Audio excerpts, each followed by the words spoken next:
Hi everyone, this is Douglas Burberry again, and I'm coming to you once more from a grove of cherry blossoms near where I live in Japan.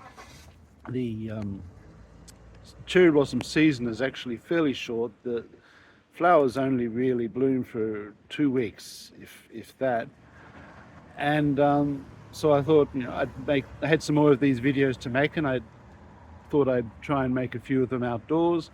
Unfortunately, today, about the first day I've had available to make a video, is overcast and it's starting to rain, but I'll get one or two done if I can. And I'll just get out of the frame here so you can see a bit more of the grove of cherry blossoms here. They aren't quite in full flower, but they're close to it. And they might be here for about another week until they start falling. Anyway, here goes another video on the history of Tasmania and the Ross Bridge, which is, as you will all know, one of my favourite topics. This particular video mentions something rather extraordinary. An extraordinary thing regarding the carvings on the bridge. Now, the carvings themselves are already extraordinary enough, but this particular extraordinary fact is that no mention of the carvings during the period of the bridge's construction has ever been found. Obviously, the carvings were created because there they are on the bridge. And because they are on the archstones and keystones, which are structural elements, they could not have been added at some later date after the bridge had been completed and opened. I'm sure that there was plenty of mention made of them during the time that the convict gang was working on the bridge. Obviously, higher-ups such as John Lee Archer, the civil engineer, and Roderick O'Connor, the inspector of roads and bridges, would have seen them during one of their frequent visits to Ross, and they would have been perfectly aware that the carvings were being prepared. But no mention of the carvings from that time has ever been found. And if anyone does find some mention of the carvings that dates from before July 1836, or in other words, before the bridge was completed, please let me know in the comments. A great prize awaits you. What is this great prize, you ask? Honor and glory, my friend. Honor and glory. So this begs the question, when were the carvings first mentioned? Or when was the first mention of the carvings that has been discovered? The first mention of the Ross Bridge carvings that I've been able to find is an indirect one. That is to say, I think it is a reference to the carvings. It's not exactly clear, but I'm pretty sure. In 1838, the Red Bridge at Campbelltown was completed, fairly quickly it seems, and without any major dramas. As an expression of their gratitude, some of the local worthies in the Campbelltown district voted to present a silver plate to Captain Frederick Forth, the local police magistrate, because Forth had also acted as superintendent of the work gang during the bridge's construction. A letter appeared in the newspaper which was somewhat critical of the decision to reward Captain Forth in this way.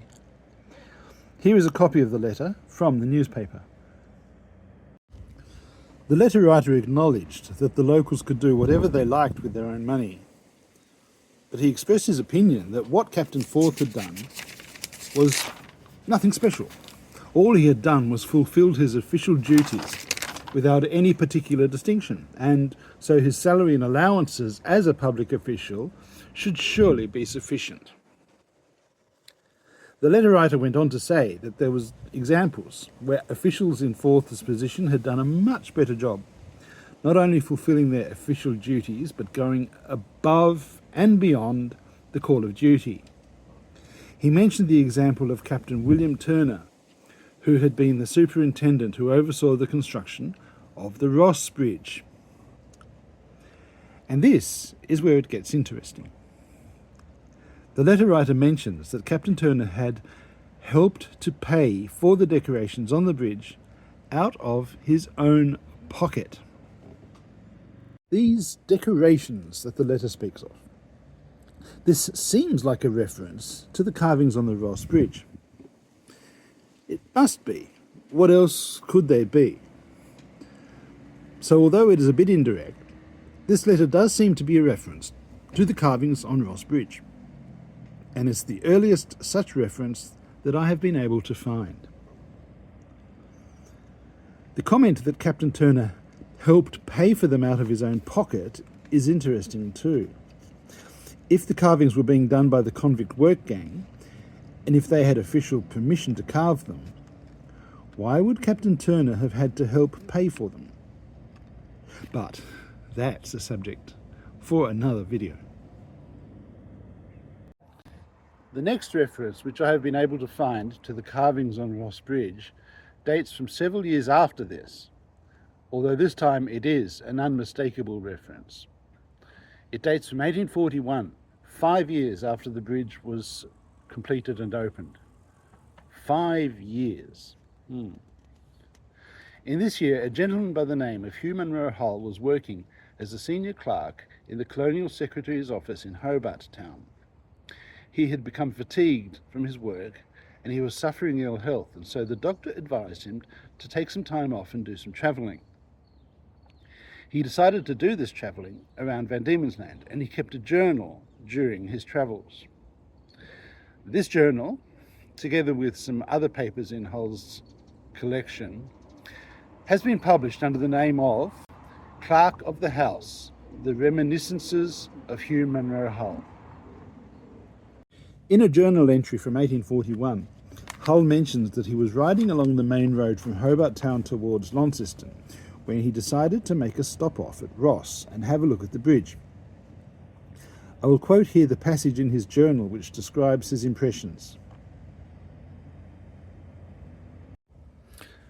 A handsome bridge is erected over the Macquarie on the line of road and under the arch where no one can see them without going almost into the bend of the river are a number of grotesque figures carved in stone, which must have wasted a good many months of the time of the convicts employed in building the bridge.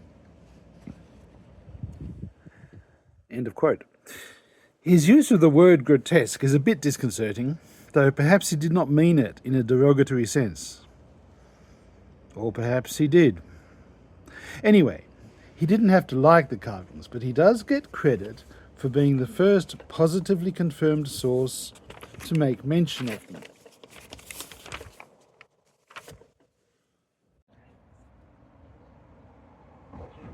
Tripod's falling. Whoa!